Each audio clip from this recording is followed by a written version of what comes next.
Welcome back. You know, when you work a large department, you have different precincts or areas that you work in, and some areas you get officers that aren't necessarily aggressive. I talked about this earlier about what I call A officers, which are the ones that go out and look for crime, and you have B officers that drive around, wave at people, and take reports. Okay, and that's fine. Everybody has to do their job. I fell into the A bracket. I've always been that way, and so I was working. I got a new gang assignment. I go over to the west side of the city, and it's kind of a mixed area of different races, and there's some gang members in there. And one of the gangs was in a certain area, and being new, I went to their detectives and said, okay, now what part of this division are noted for gangs? So they show, okay, they show me there's a spot here, there's some government housing over here, and over here. I said, okay. So then I went upstairs to talk to the regular detectives, not gang detectives. These are guys that do robberies and burglaries and stuff. And so a couple of guys sitting there and they go, well, this one right here by a major street said, you know, we don't go in there. I said, oh, you mean detectives go in there? Don't go in there? No. Uniformed people don't go in there. I said, what do you mean don't go in there? He goes, no, black and whites don't go in there unless there's a radio call to go in there. And when they go in there, they go with a backup. They never go in there alone, just on patrol. I said, why not? He goes, well, they throw rocks and balls at the police cars. And I go, and you guys know nothing about it? Well, you know, they run and we tried, but they've given up. They're afraid to go in there, is what there is. And believe me, there's places in the cities that some officers are afraid to go into. Again, B officers, get your pension, get your salary, go home every night, wave at people. That's B. A, I'm stopping this, okay? So I'm going, well, this is crazy. I go, okay, fine. So I go back down to my office and I'm sitting there and we're a bunch of crazy, all A people. I have two ladies in there, A ladies, A guys. And I go, hey, you realize that, and we had a big map. I said, right here, they don't go in there. And they're going, why not? Wait, what? I said, because they say get rocks and bottles. What? And so the sergeant goes, well, we're going to go in there? Oh, we're going to go in there because we drive black and whites too. I said, but let's do a plan here. Let's do a plan. And I was a senior guy there because the other younger officers and even my partner who was a lady was I had 11 years on, she had 6 years on, and all the rest of them had 4 or 5 years on. So they were all looking to me as the old man in there trying to do, and I've done this before. This is my third gang assignment, so I know gangs, so I'm just drooling here. I said, this is what we're going to do. There's an alley that runs parallel with the street that these guys hang out at, where they're throwing rocks and balls. And everything's at night, of course. And there's an alley back there with apartment houses raised up, and all the cars are parked back there, okay? Here's what we're going to do. Who's the junior guy here? Who's got the just newest officer? That's some guy reads, okay, you are going to drive the police car that's going to get rocked and bottled, okay? I am? Yes, you are. They go, okay. In California, it's a felony to throw anything at a moving vehicle. That's a felony, okay? Whether it be rock, it doesn't really matter. So we wanted to get some good crimes on these guys, not just having a beer or something. We wanted to get some felonies. And if they're throwing rocks at a police car, A, you're throwing rocks at a moving vehicle, and B, it's a police car. So you get a couple things going there. Okay, fine. Here's what we're going to do. You get in that black and white, have your partner in the back seat, duck down, okay, so he's your backup, and we'll call you in. The rest of us are going to get on foot, and we're going to hide under the overhangs in the bushes. There's like 10 of us, 12 of us. We're going to hide in the bushes. Every sidewalk that goes to the back, we're going to have an officer there with a baton, okay? We're going to wait.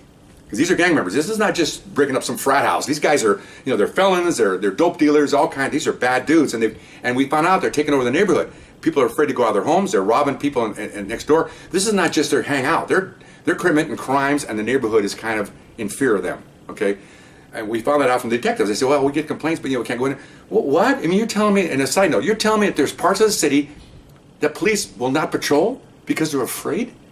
And he looked at me like I was crazy. I looked at them like they were crazy. I said, oh, no, I got a badge. Every inch of the city belongs to me, okay? Which means it belongs to the citizens, okay?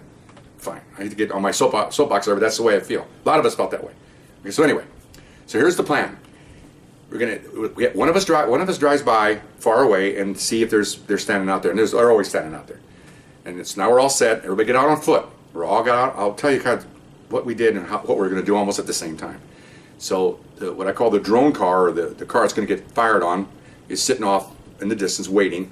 We all parked far away, sneaked through the buildings. Now we're set up. Everybody ready? Okay, come on, car, come on down the street. And now we're waiting.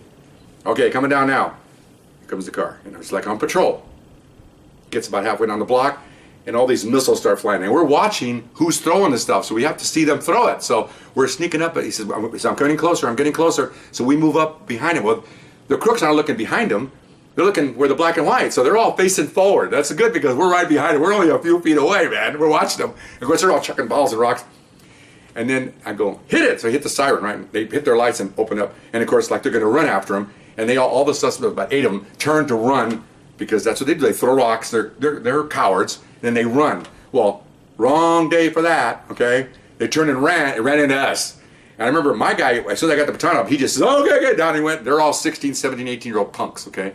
So he just kind of, yeah, okay. So I just grabbed him by the shirt and just took him down. I could hear, bushes crashing, people running, banging of metal, and I know other guys don't have it as well, okay? So those guys get out, and then we're waiting, and I wasn't in charge, but I kind of was. I'm not a sergeant.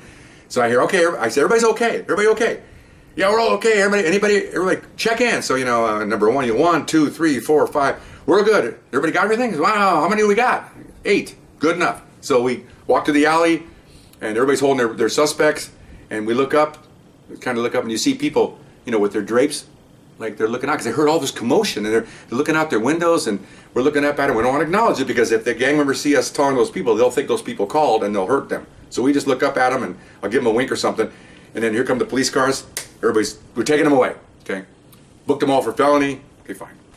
So supervisor loved it. Oh my God, they thought it was great. Okay, my lieutenant was just beside himself. This is great. Oh my gosh, we do this every night. I said, well, we can't do it every night because we got to make sure they come back. Okay, we'll do it once a week. Okay, so he wanted to get in on this thing. Okay, so he was all excited. Well, he got pumped even higher because about, I don't know, a couple days later, a bunch of letters showed up addressed to our unit thanking us for unterrorizing the neighborhood.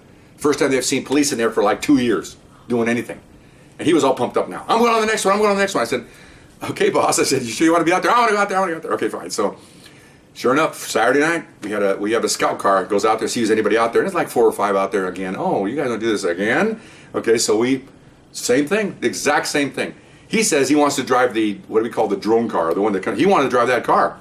Okay, so he gets that car, and he's with another supervisor, and he's ducked down in the seat, and we do the same thing, only from the other direction. And they didn't catch on that it was the same thing. We set up the trap, and we're all in bushes, and because they're so arrogant. And sure enough, he comes up, and as soon as they pull up, they jump out of the car. They're going to run, and they start throwing stuff, and they start running again. And a couple of guys got beat with batons because they didn't want to be captured. I caught a guy another guy was just kind of like, he sees us, and okay, and down he goes. Okay, fine, it's over. Cuff him up, and we got like 4 or 5 that night. And the lieutenant was all jazzed. This is great, Picked them all up, took them away. Week goes by, 2 weeks go by, we'd go by almost every night. A unit would go by every night to monitor, just to see what's going on there. Nothing, okay? It stopped, okay? Citizens wrote letters to the chief of police, because it comes down the chain, thanking us. Chief called the lieutenant, this is great, what'd you guys do? And he said, we did police work, boss. We did police work. He goes, man, I can't believe those cowards in patrol want to go over there. I said, well, I don't call them cowards, but they go where there's less resistance. You go where you can wave at people, and these gang members aren't waving at you, they're throwing rocks at you. And so we'll take care of it. And I remember I was there for, a year and a half before I promoted, and I don't think I ever saw them come back.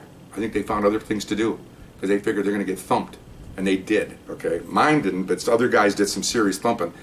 Let these guys know it's over. We tell them it's over. And they'd always say, who are you guys? And we go, we're a gang unit. We're gangs. Oh, you did this before. We don't work here. Because they always know the other patrol area guys didn't come in there, and they were just shocked that who are you guys? It was pretty cool. Who are you guys? We're gangs. It's over. Kept telling them that. And it was over. They never came back. It was pretty cool. One of the few times I've seen, because I worked East LA where the gangs never leave. And it was weird to see this particular part of the city, the west side. Once you get in there heavy, they're gone. It's really strange. They'll go somewhere else. They're not going to disappear. But I mean, at least that area, those people, those poor citizens, which incidentally were the same racial makeup as the gang members, can be able to walk to their cars now without getting accosted and without getting have to pay a bribe or something to go to their car. And that's a crock. Okay, so that's interesting. Yeah, very interesting how that worked. They're very happy what we did, and they care less about it. They care less how we did it. They're just glad we did it. So there's my little story about rocks and bottles, and we'll see you next time. Bye bye. Thanks a lot.